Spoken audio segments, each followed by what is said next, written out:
Hello dear students, how are you all? I hope you all are fine and healthy. So welcome back to your maths classes. So बच्चों हम लोगों ने last class में हम लोगों ने percentage के बारे में सीखा था. हम लोगों ने देखा था कि हम किस तरह से डेसिमल्स को परसेंट में कन्वर्ट कर सकते हैं, फ्रैक्शंस को परसेंट में कन्वर्ट कर सकते हैं और किस तरह से हम लोग हमारा मल्टीप्लिकेशन कर सकते हैं. एंड देन हम लोगों ने देखा था कि हम परसेंट को किस तरीके से फ्रैक्शंस में कन्वर्ट कर सकते हैं, राइट. सो आई होप आप सब लोगों ने उस चैप्टर के क्वेश्चंस को अच्छे से प्रैक्टिस किया होगा.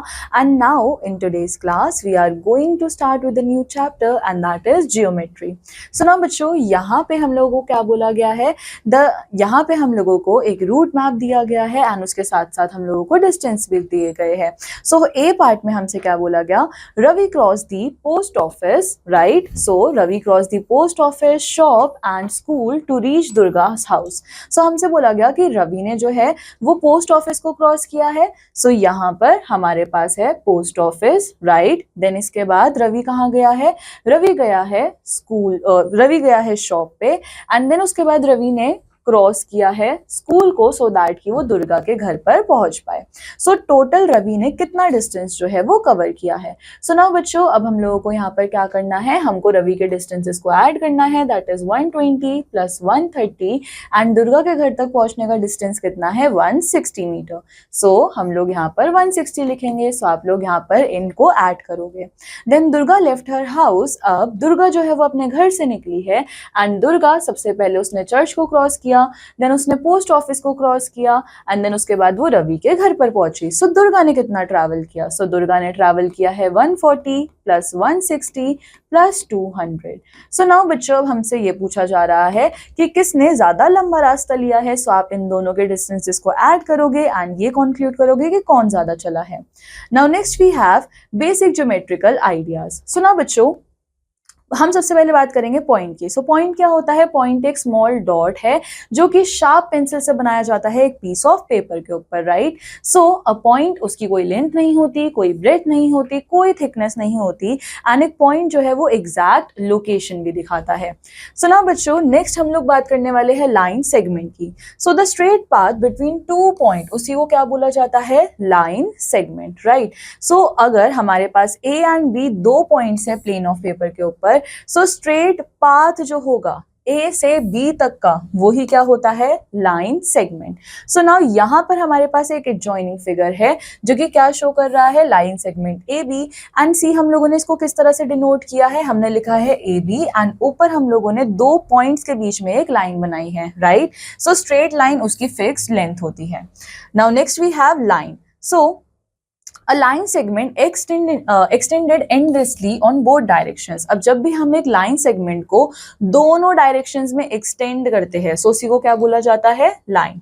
एंड एक लाइन के कोई भी पॉइंट्स नहीं होते. हम लोगों ने देखा था लाइन सेगमेंट के पास पॉइंट्स थे बट लाइन के कोई भी पॉइंट्स नहीं होते हैं.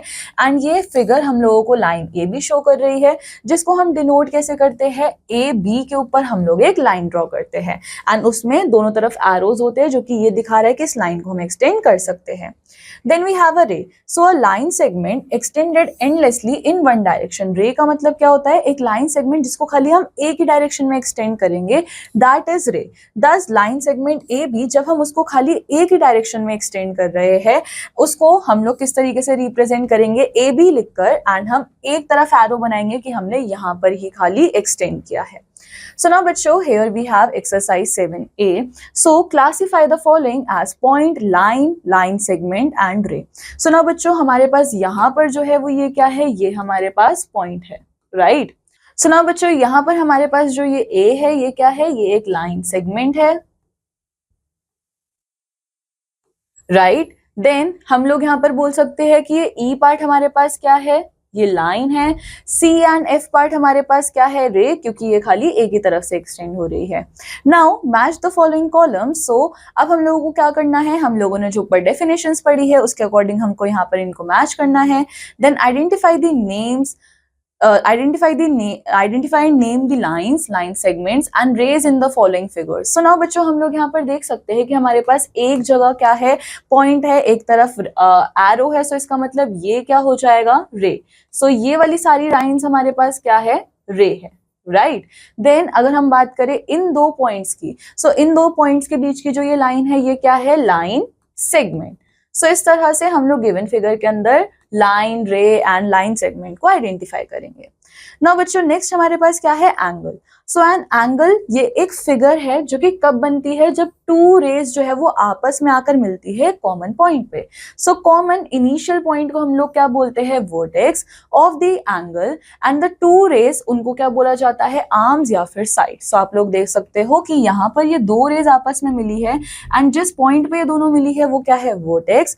एंड देन हमारे पास जो ये दो लाइंस है इनको बोला जाता है आर्म, एंड इनके बीच में क्या प्रेजेंट होता है, angle, right.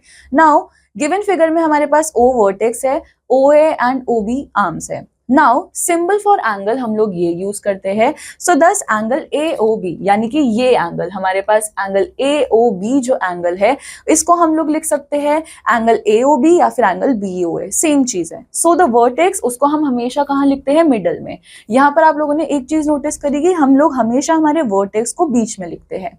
Now next we have interior and exterior of an angle. So angle के दो पार्ट्स होते हैं, interior and exterior. So points जो कि इनसाइड द एंगल होते हैं वो क्या होते हैं, interior of the angle, and points जो कि बाहर होते हैं उनको क्या बोला जाता है, एक्सटीरियर ऑफ द एंगल। सो अब इस गिवन फिगर में अगर आप लोग ध्यान से देखो, so points M N and P ये क्या है, ये इंटीरियर है हमारे एंगल ए ओ बी के, राइट। देन हमारे पॉइंट्स क्यू आर एस ये क्या है, ये एक्सटीरियर है, ये रहा क्यू आर एंड एस, ये क्या है, ये एक्सटीरियर है एंगल एओबी के।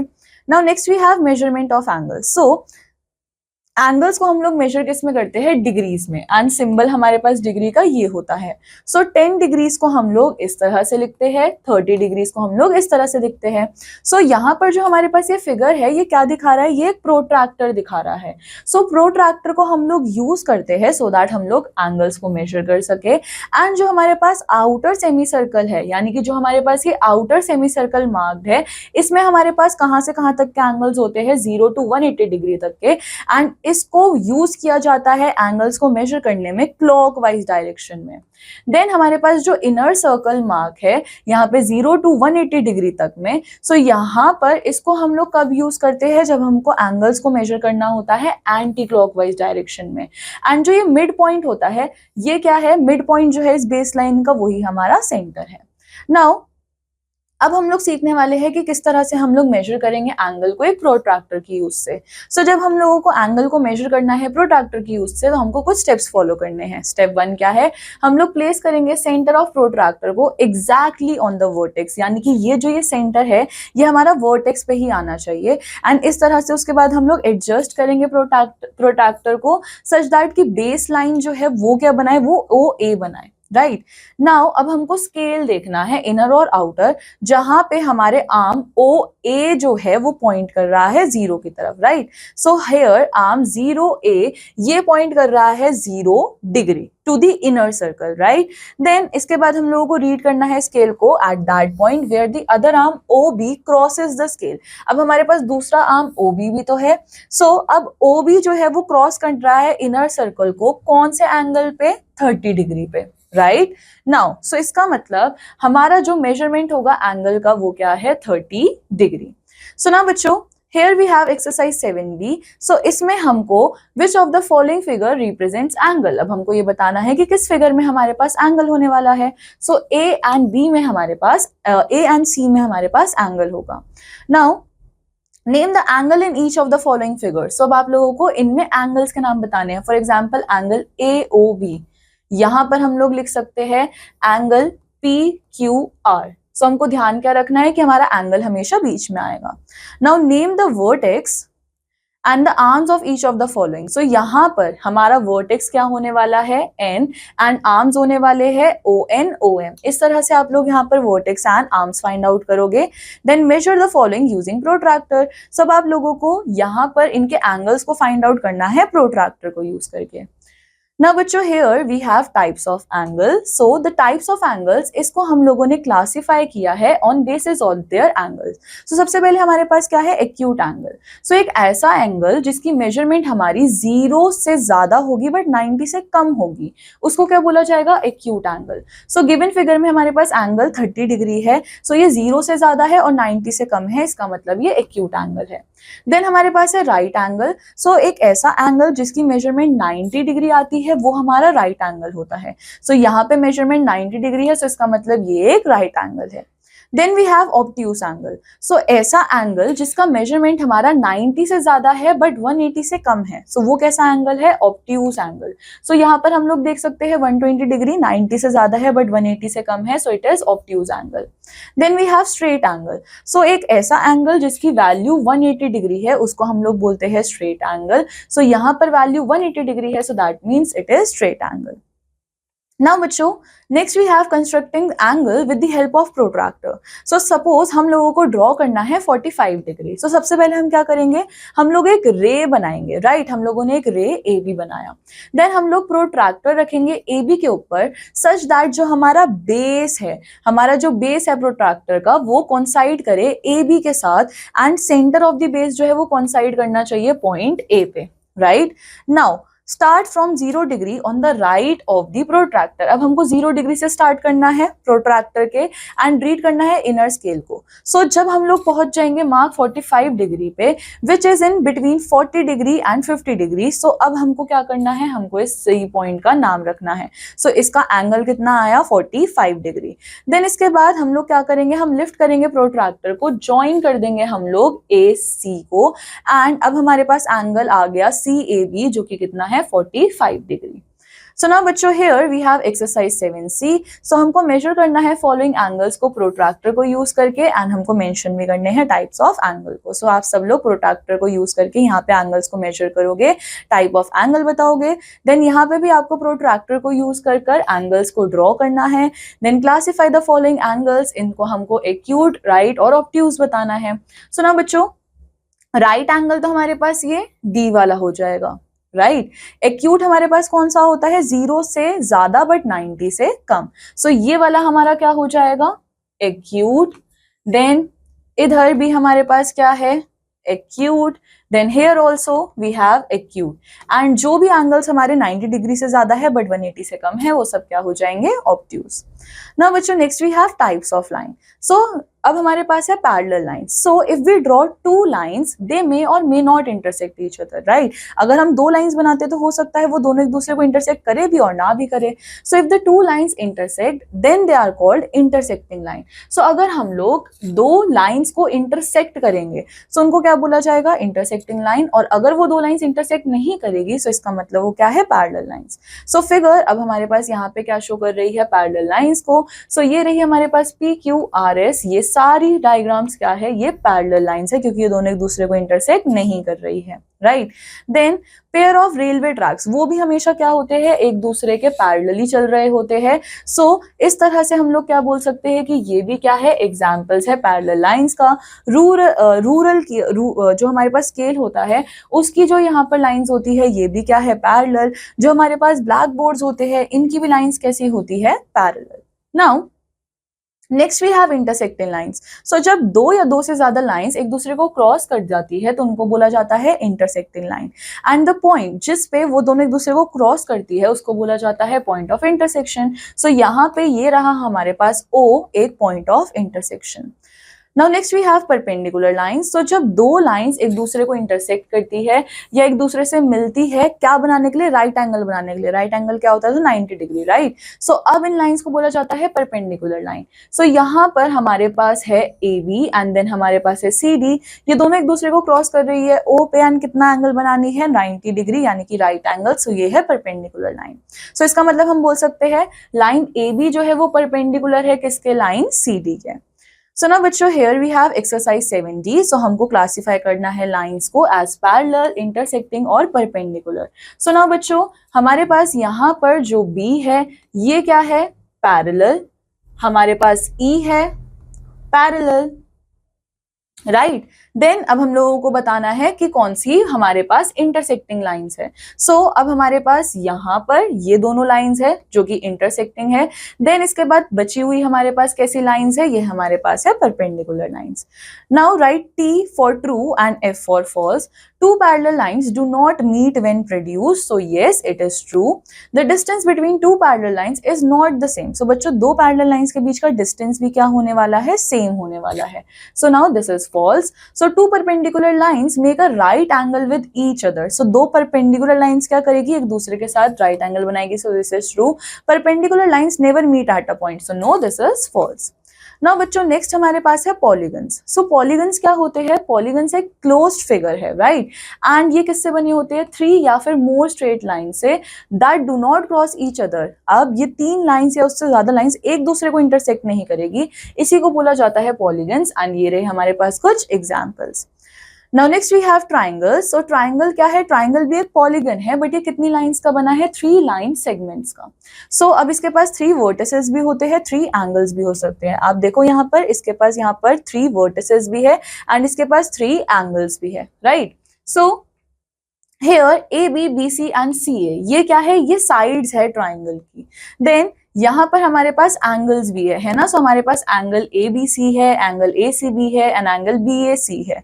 देन यहाँ पर हमारे पास हम लोग यूज करते हैं इस सिंबल का सो दैट हम वर्ड ट्राइंगल को डिनोट करें। So this is written triangle A B C.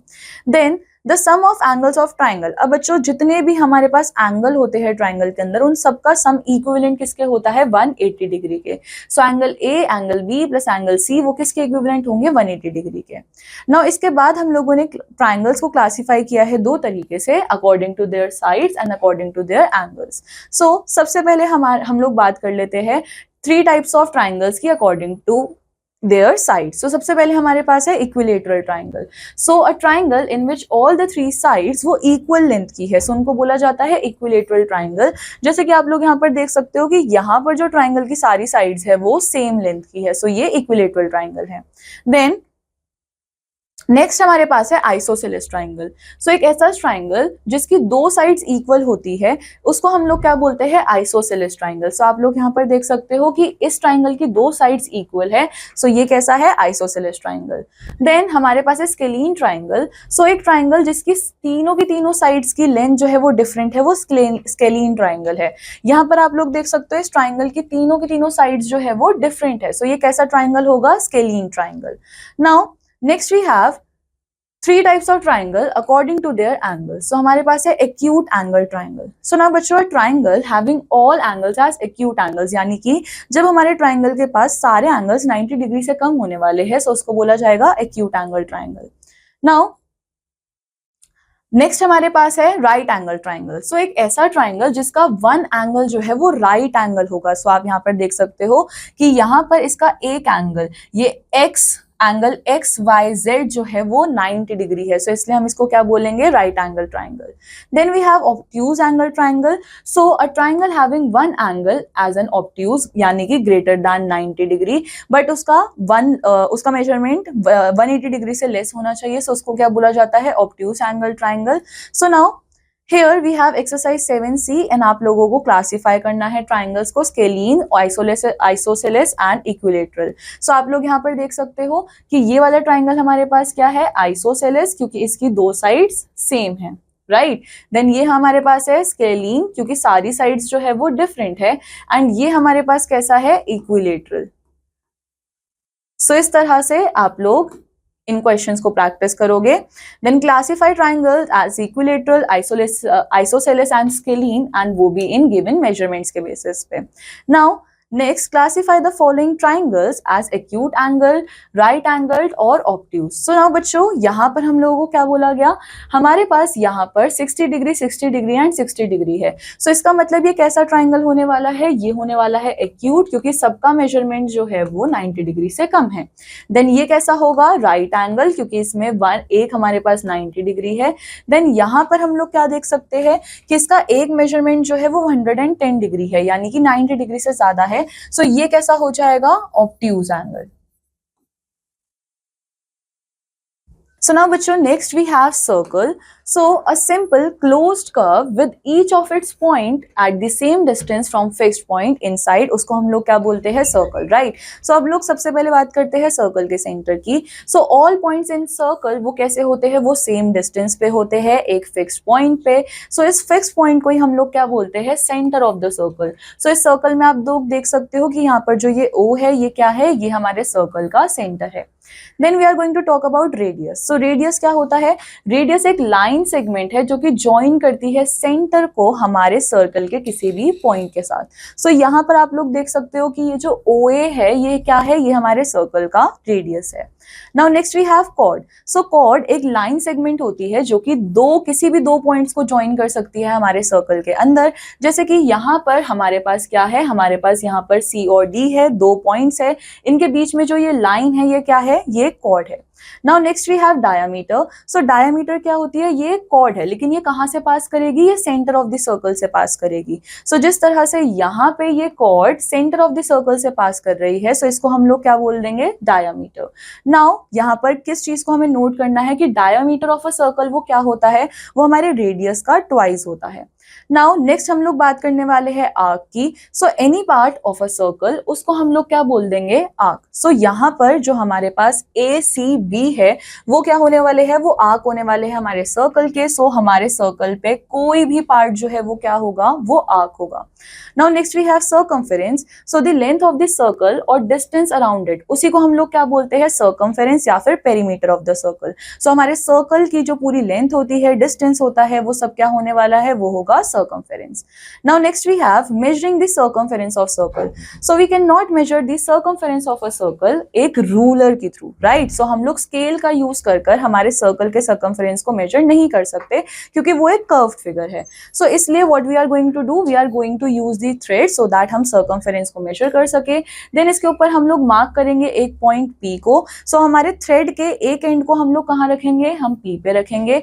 Then इसके बाद हम लोग हमारे thread को पूरे circle के अराउंड क्या करने वाले हैं, घुमाने वाले हैं, जब तक कि हम लोग P पॉइंट पे वापस ना आ जाए। Then measure the length of the thread with the help of ruler. And अब हम इस थ्रेड की लेंथ को मेजर करेंगे हमारे स्केल के through. So this gives an approximate circumference of the circle. Now circumference होता क्या है, सर्कमफेरेंस अप्रोक्सीमेटली 3 टाइम्स होता है हमारे डायामीटर के। सो अगर हमको डायामीटर दे रखा है, सो हम लोग सर्कमफेरेंस को फाइंड आउट करने के लिए क्या करेंगे, डायामीटर को 3 से मल्टीप्लाई कर देंगे। Now Here we have example 1. So हम लोगों को डायामीटर दिया सर्कल का जो कि क्या है 5 सेंटीमीटर, एंड हमको इसकी सर्कमफेरेंस को फाइंड आउट करना है। सो हम क्या करेंगे, डायामीटर को 3 से मल्टीप्लाई करेंगे एंड आंसर क्या आएगा, 15 सेंटीमीटर। देन हमको रेडियस दे रखा है सर्कल का एंड हमको सर्कमफेरेंस निकालना है। सो रेडियस क्या होता है, रेडियस जो है वो सर्कमफेरेंस का हाफ होता है। सो इसका मतलब सर्कमफेरेंस कितनी हो जाएगी, 6 सेंटीमीटर, एंड इस 6 सेंटीमीटर को मल्टीप्लाई करेंगे 3 से। Then find the diameter and radius of a circle, जब हमको सर्कमफेरेंस जो है वो गिवन है। सो अब डायामीटर जो है वो क्या हो जाएगा, डायामीटर जो है वो हमारे सर्कमफेरेंस का 3 टाइम्स हो जाता है। सो नाउ बच्चों, अब हम लोगों को यहाँ पर सर्कमफेरेंस जो है वो गिवन है। सो अगर हमको यहाँ से डायामीटर फाइंड आउट करना है, सो हम हमारे सर्कमफेरेंस को 3 से डिवाइड कर देंगे एंड इसके बाद हमको रेडियस निकालना है, राइट। सो हमको डायामीटर यहाँ से मिलेगा एंड रेडियस क्या हो जाएगा, वो हमारे डायामीटर का हाफ हो जाएगा। सो इसको हम लोग 2 से डिवाइड कर देंगे। Now next we have exercise 7F. So now here we have fill in the blank. So C part we have diameter is equals to dash into radius. So हमारे पास डायामीटर क्या होता है, 2 times of radius, and circumference क्या होता है, 3 times of diameter. Now next we have find the radius of a circle, जिसका diameter जो है वो हमको गिवन है। सो अब हम लोगों को यहाँ पर डायामीटर्स गिवन है, हमको रेडियस फाइंड आउट करना है। सो हम सिंपली इनको क्या करेंगे, डिवाइडेड बाय 2 कर देंगे इन सबको। सो इस तरह से आप लोग इन क्वेश्चंस को यहाँ पे प्रैक्टिस करोगे। देन हमसे बोला गया find the diameter of a circle, जिसका रेडियस हम लोगों को गिवन है। सो हम इन सारी वैल्यूज को मल्टीप्लाई बाय 2 कर देंगे, right. Then find the radius and approximate circumference of a circle, जिसका हम लोगों को डायामीटर ऑलरेडी गिवन है। सो हमको डायामीटर दे रखा है, सर्कमफेरेंस फाइंड आउट करने के लिए हम इनको मल्टीप्लाई बाय 3 कर देंगे एंड रेडियस फाइंड आउट करने के लिए हम इस गिवन वैल्यू को डिवाइडेड बाय 2 करेंगे। Now find the circumference of circle, जिसका रेडियस हम लोगों को गिवन है। सो रेडियस हम लोगों को गिवन है, सो हम क्या करेंगे, पहले इनको मल्टीप्लाई बाय 2 करेंगे, हम लोगों को डायामीटर मिल जाएगा एंड इस डायामीटर को हम लोग मल्टीप्लाई कर देंगे 3 से। सो हम लोगों को सर्कमफेरेंस मिल जाएगा। Now students, here we have multiple choice question. So अब हम लोगों को यहाँ पर टिक करना है करेक्ट ऑप्शंस को. So a ray has dash end point. So एक रे के पास कितने एंड पॉइंट्स होते हैं? रे के पास एक ही एंड पॉइंट होता है. Then right angle हमेशा कितना मेजर करता है? 90 degree. A triangle has dash angles. So एक ट्राइंगल के पास कितने एंगल्स होते हैं? 3 angles. So the sum of the angles of triangle वो कितना होता है? 180 degree. Now next we have a triangle having all 3 sides of different length. उसको क्या बोला जाता है? Scalene triangle. सो नाउ बच्चों, on the basis of the chapter you have these questions over here. So I want you all to complete all these questions and then you have lab activity as well. So I want you all to complete all the questions. So I hope so this completes our chapter. I hope आप सब लोगों को ये chapter अच्छा लगा होगा and समझ आया होगा. So now I am going to meet you in the next class. Till then take care. Bye bye.